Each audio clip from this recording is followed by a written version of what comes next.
جنت بھی جھوم جھوم رہی کہ آج وہ تو روزانہ دعا کرتی ہے.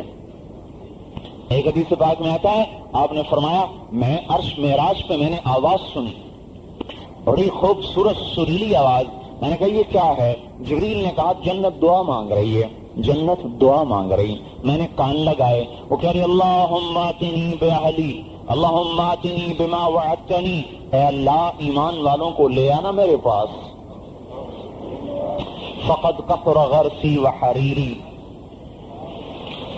میرے درخت بہت زیادہ ہو گئے. وسندسی واستبرقی, میرا ریشم بہت زیادہ ہو چکا ہے. فمائی ولبنی, دودھ اور نہر کی نہریں اوپر چھلک رہی.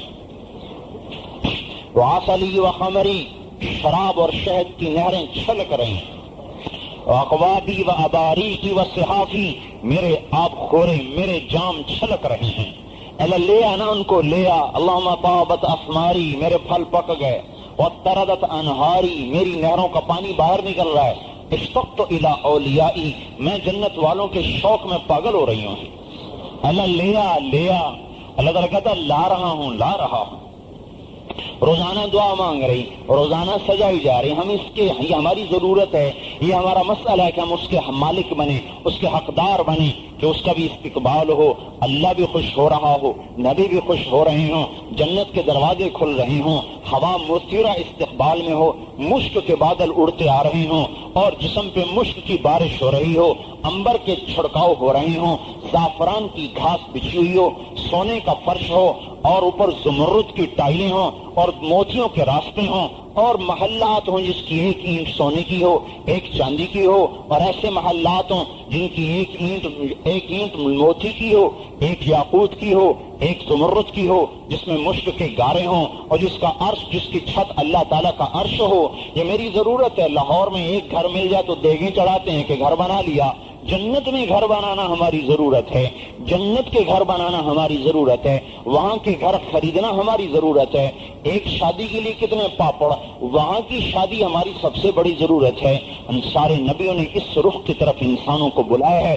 آج لوگ اسمبلی میں جانے کے لیے جان داؤ پہ لگا رہے ہیں, مال داؤ پہ لگا رہے ہیں, ایمان کو داؤ پہ لگا رہے ہیں, اخلاق کو داؤ پہ لگا رہے ہیں, اور ساری اقدار کو پائمال کر کے کوشش کر رہے ہیں کہ حکومت کی اسمبلی میں ایک کرسی مل جائے, وہ بھی 4 سال کے لیے.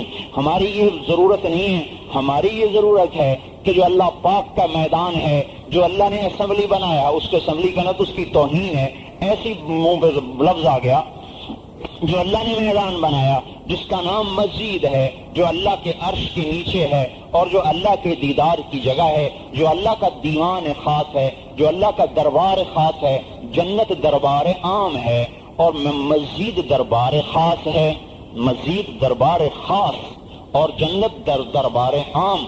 ہماری ضرورت ہے کہ دربار خاص میں ہمیں روزانہ جگہ ملے اور اللہ اپنے چہرہ انور سے پردہ ہٹائے اور ہمارا نام لے کر ہم سے پوچھے میرے بندے تیرا کیا حال ہے. یہ ہماری ضرورت ہے.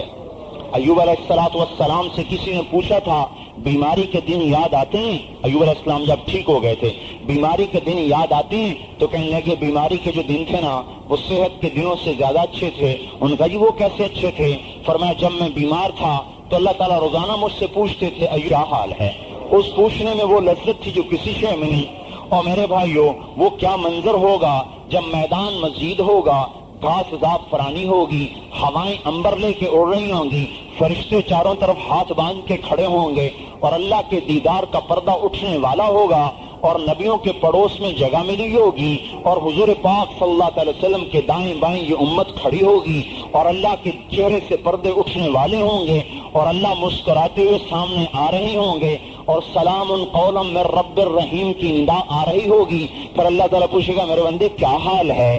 اس پوچھ میں اور اس دیدار میں جو لذت و حلاوت ہے, کبھی اس کے لیے بھی جان لگانے کی کو اور کبھی اس کے لیے بھی مال کو بے قیمت کرنے کے لیے سوچا جائے کہ اللہ میں تیرے اس میں جگہ لے لوں, ایک کرسی مجھے وہاں مل جائے کہ تو مجھے دیکھ کے مسکرائے, میں تمہیں دیکھ کے مسکراؤں.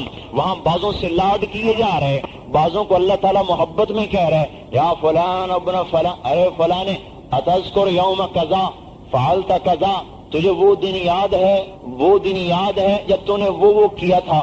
اشارہ کریں گے, اشارہ وہ تو سمجھ جائے گا کہ میں نے کیا کیا کیا تھا، اوروں کو تو نہیں پتا چلے گا. یہ لاڈ کی بات ہو رہی. آگے اسے بھی پتا ہے ناراض تو وہ ہوگا نہیں، راضی تو ہو چکا ہے. اسے بھی پتا چل گیا اب ناراضگی کس تو ختم، اب تو اللہ راضی ہے. تو آگے جب معاف کر دیا ہے تو اب کیوں یاد دلاتے ہو؟ اولم تغفر لی، جب سب کچھ کر آ کے مجھے معاف کر دیا تو اب یاد کیوں دلاتے ہو؟ تو اللہ تعالیٰ فرمائیں گے میں تو ویسے ہی یاد دلا رہا ہوں، ناراض نہیں ہوں. یہ بھی میری ضرورت ہے. ساری دنیا